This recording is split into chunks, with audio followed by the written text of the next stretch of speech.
Good day, everyone. It's very nice to be here, and I'd really like to thank the organizers for putting together this virtual conference in these very unusual times. I'd like to take some time today to talk about Soligenix and more specifically some of our work with thermostabilized protein vaccines with specific applications in rice and toxin, filoviruses, and coronaviruses. Before I begin, we are a public company, and I do have to make the obligatory statement that this presentation may contain forward-looking statements, and you can't take everything I say as gospel. So no reliance should be made on any information or statements made in this presentation based on such future predictions. So let's start then with a company description. So Soligenix is a late-stage biopharmaceutical company. We're focused on developing and commercializing products to treat rare diseases where there's an unmet medical need. And we do this through two different business segments: a specialized biotherapeutic segment where we focus on commercial indications in areas like oncology and inflammation, and a public health solutions segment where we develop vaccines and therapeutics for military and civilian applications. At the moment, we have products for ricin exposure, emerging and antibiotic-resistant infectious disease, and viral disease, including Ebola, Marburg, and COVID-19. And it's, of course, this public health solutions segment, which I'm going to discuss in more detail today. From an investment perspective, you can think of this company as having multiple shots on goal because we have multiple products with fast track and/or orphan designation, each of which holds the potential for significant commercial returns. In our specialized biotherapeutic segment, we have 3 phase 3 assets, and importantly, 2 of these are very far advanced. So the first of these, in cutaneous T-cell lymphoma, has actually already this year announced positive phase 3 results, clinical study results, with its product SGX-301. This trial is just finishing up now with the post-treatment phase of follow-up ongoing, and we expect the trial itself to be complete by the end of the year.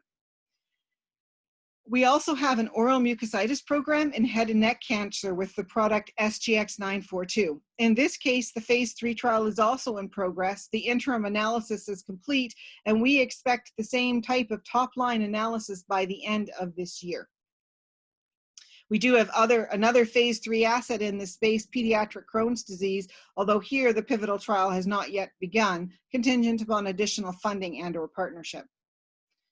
The company as a whole, as you will see, has a track record of material news and in a steady stream that can generate both attention and build value, as well as communicating transparently with our investors.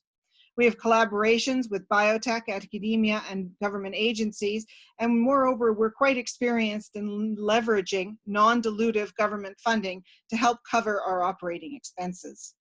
And this is true across both our business segments, as we have NIH grant awards of approximately $3 million in our specialized biotherapeutics division, as well as an NIH contract award supporting the development of our rice and toxin vaccine in our public health solutions segment. Of course, we do also have a strong management team and access to a number of advisors that help us optimally develop each product in each indication. From a pipeline perspective, I think we've reviewed much of this already, but you can see here that, again, the cutaneous T-cell lymphoma and the oral mucositis programs are neck and neck, racing to the endpoint of the phase 3 study. With cutaneous T-cell lymphoma, we already know that we have met our primary endpoint in this study, and moreover, we've demonstrated that even treating even longer can have even more benefit. In the oral mucositis context, we expect to have top-line efficacy results by the end of the year. And again, these are orphan and/or fast-track designated programs in areas of strong unmet medical need.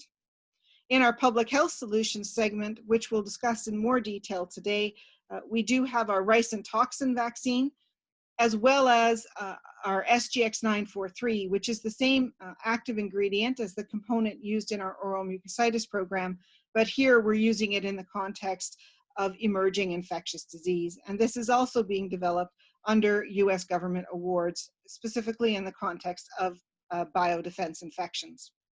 And finally, we have our vaccine heat stabilization technology, which is applicable not only in the context of the ricin toxin vaccine, but also in the context of Ebola Marburg and potentially COVID-19, as we'll discuss today. Before we go forward, it's probably worth discussing a little bit of vaccine backgrounds. So we're really focused on the use of protein vaccines, and it's important to understand with all of the discussions about vaccines in the common parlance today, that there's a number of different ways that we can stimulate the immune system to produce antibodies and to fight infections. One of the ways we do this is with protein vaccines. This is where we take a piece of protein that normally sits on the virus surface, we make it ourselves synthetically, and then we use that to train the immune system to respond to the infection. Other vaccine platforms might choose to train the immune system with other types of priming functions. Some of these include RNA or DNA vaccines, and some of these include using different viruses that are made to look like the virus of interest. Across all the vaccines, the protein vaccines are the gold standard platform for safety. They're equally applicable to older populations and immunocompromised populations, and they don't really have any guardrails from a safety perspective, unlike some of the other platforms. The trick with protein vaccines, though, is how you drive the potency. So while if you just take a vaccine and you inject it into a person, you will get an immune response, that immune response may not be broad enough or big enough or enduring enough to make a good vaccine. And the way we handle this is by using something known as an adjuvant. An adjuvant is something that stimulates the immune system to respond more broadly and in a larger sense with a higher intensity. And commonly with protein vaccines, people use alum, which is just aluminum hydroxide or aluminum phosphate, and it's known to stimulate antibody immunity very well. What it doesn't stimulate well are your T cells. So there are times when this is very helpful, and alum vaccines, alum adjuvanted vaccines have been around for decades. They're in many of our most well-known pediatric vaccines, and they're very safe. The drawback with alum vaccines has traditionally been that they're very difficult to thermostabilize, and I'll come back to that in a moment.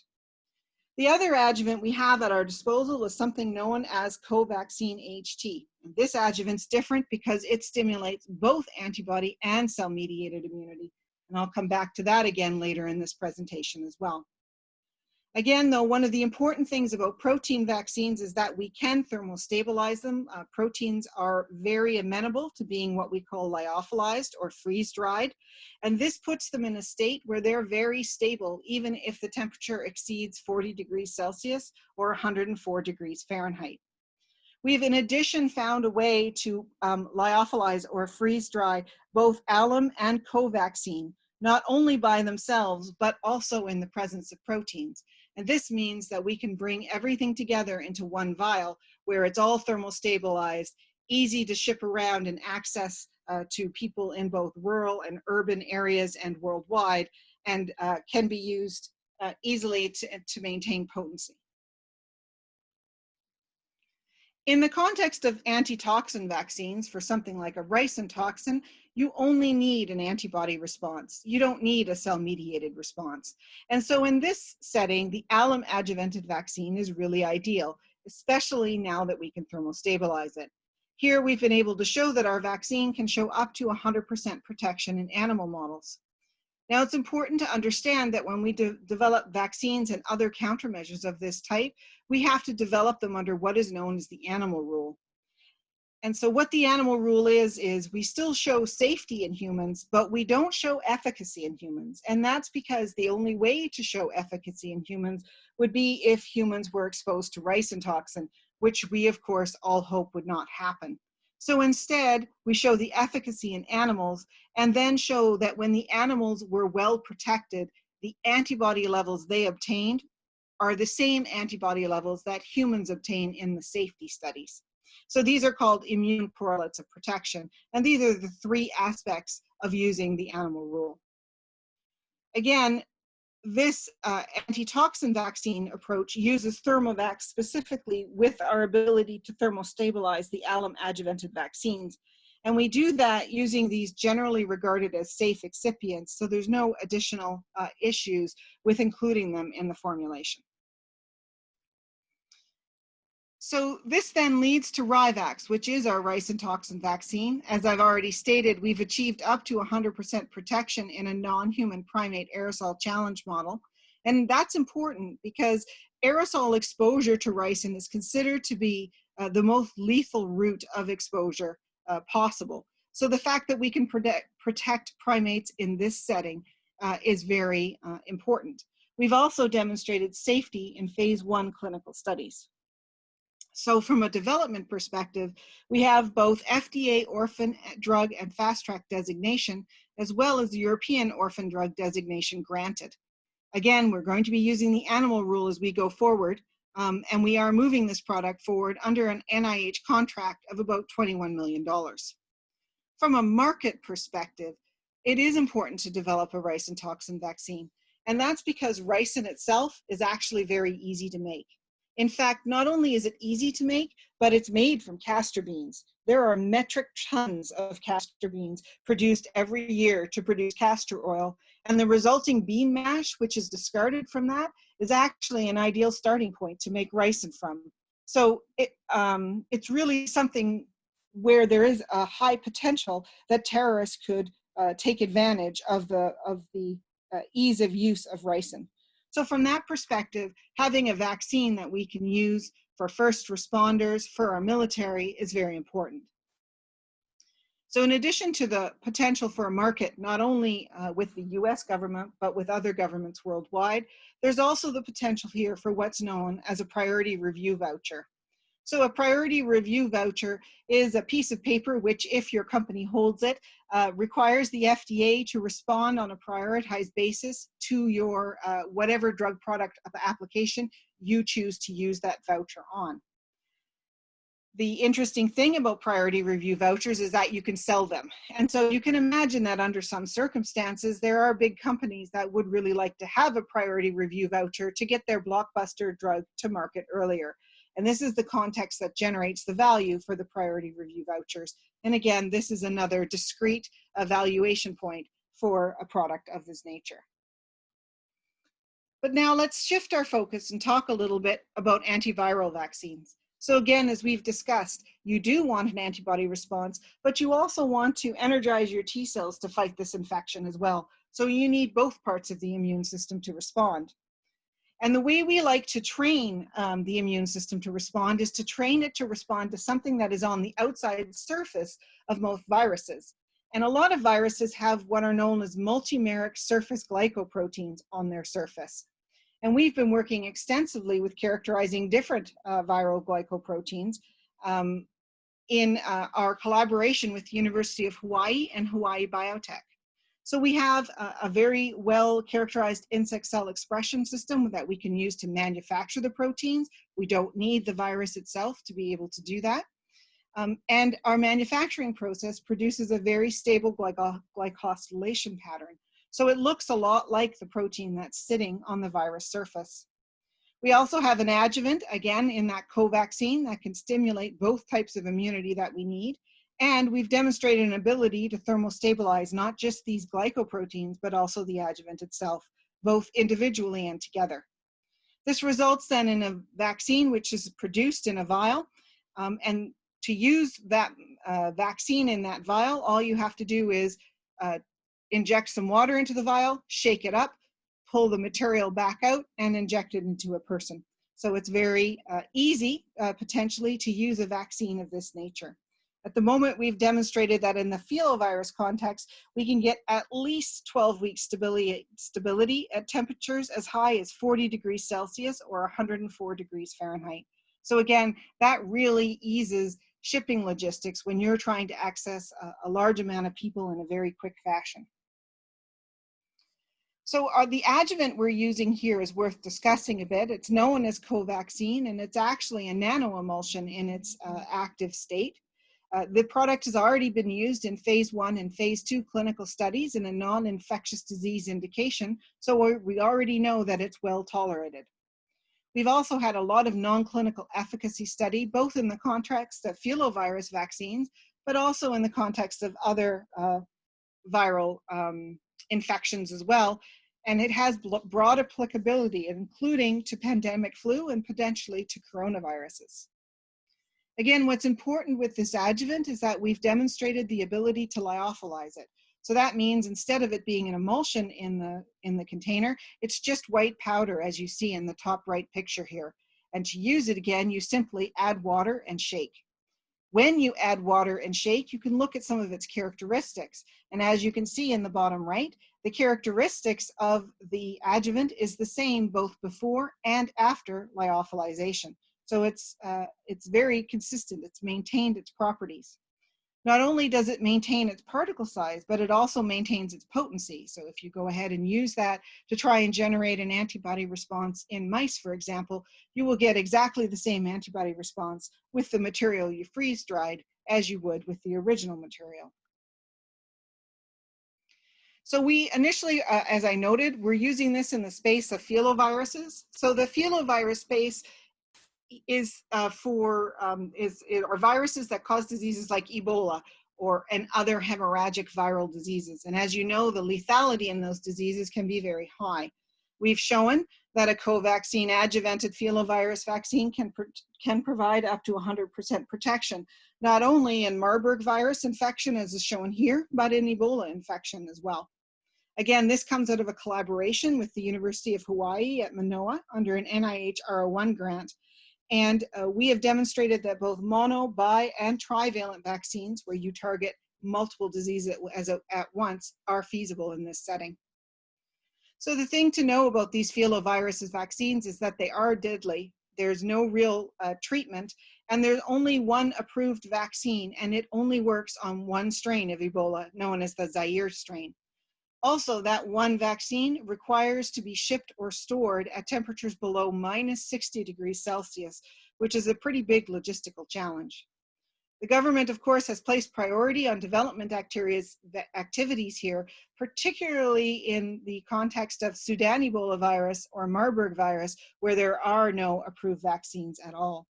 And so these are areas where Soligenix and its collaborators continue to focus. But as we were working with the filoviruses, we were really thinking about coronavirus and what the similarities and differences were between coronaviruses and filoviruses and what that might mean for a vaccine. So of course, in both cases, the viruses are characterized by a surface glycoprotein antigen. In the coronavirus case, this is known as the spike protein, which you've probably heard about before. In both cases, that glycoprotein is multimeric in structure. So in the filoviruses, we've demonstrated across the different viruses we've looked at that we can handle everything from monomers, dimers, trimers, and even hexamers of glycoproteins. In the coronavirus case, the spike protein is known to be a trimer. In both infections, you're really going to need both humoral and cell-mediated immunity, as we've discussed. In the case of the filovirus space, we do have a cell construct for the S2 expression system, so we can manufacture the protein, and we're in the process of demonstrating feasibility of that in the coronavirus spike protein case. We've identified formulation conditions for the filovirus, and what's important is that the formulation conditions we've identified are universally compatible with all the different glycoproteins we've tested to date. So that's 3 of them with very different multimeric structures. And so we believe this will be directly translatable into the coronavirus setting. Of course, we've shown mouse immunogenicity and primate immunogenicity with filoviruses. And in the mouse case, we do have some proof of concept data I'll talk about. And clearly, as model development continues in the context of coronavirus, there will be more work to be done. The adjuvant itself, of course, we have human safety for already, and so that clearly translates over into the coronavirus setting. On this basis, then, we thought it would be worthwhile to move rapidly forward into looking for a COVID-19 vaccine, and this is part of our ongoing collaboration now with the University of Hawaii. So we're working on SciVac, which is our COVID-19 vaccine candidate. We've done now a proof of concept study where we used just a portion of the spike protein known as S1 and combined it with our co-vaccine adjuvant to prove that even in this setting, we can produce an immune response. And indeed, that's what we see in this graph here. We can see that with the use of co-vaccine, we got a very strong immune response in that blue bar, even after only a single dose of the vaccine. In contrast, the alum response is quite a bit weaker, showing again the advantage of co-vaccine in this viral context. We've also done studies, which are not shown here, that suggest that the immune response we're engendering has a very strong Th1 component. And this is something that over the last couple of months, most experts feel is probably important in a coronavirus vaccine, that the antibody response is what's known as Th1 biased. And we believe, again, that co-vaccine is giving us what we need in this regard. We continue to work forward in this space, developing more of the spike protein for use in our studies and continuing to expand on our immunogenicity studies in that context. Obviously, we already have access to our adjuvant, and we are also developing the insect cell expression system with very good results to date. So from a market perspective, I think it's clear to everybody that a pandemic response will require not just one vaccine, but many different vaccines to produce adequate coverage worldwide, not only in terms of producing enough doses, but also in terms of addressing the various subpopulations, the elderly, the immunocompromised, for which not all vaccine platforms might be equally applicable. Finally, we also think that rapid distribution is really going to be enabled by thermal stabilization and avoiding the cold chain. And equally clearly, the government has placed a priority on these development activities. So we continue to work quickly in this space, hoping to make significant progress. So that sums up my presentation for today. Just to review from an investment perspective, we do have multiple shots on goal, both in our specialized biotherapeutic segment and also in our public health solutions segment, which we've reviewed in some detail here. Please do check out our website and sign up for our notifications of new news coming from Soligenix. Thank you.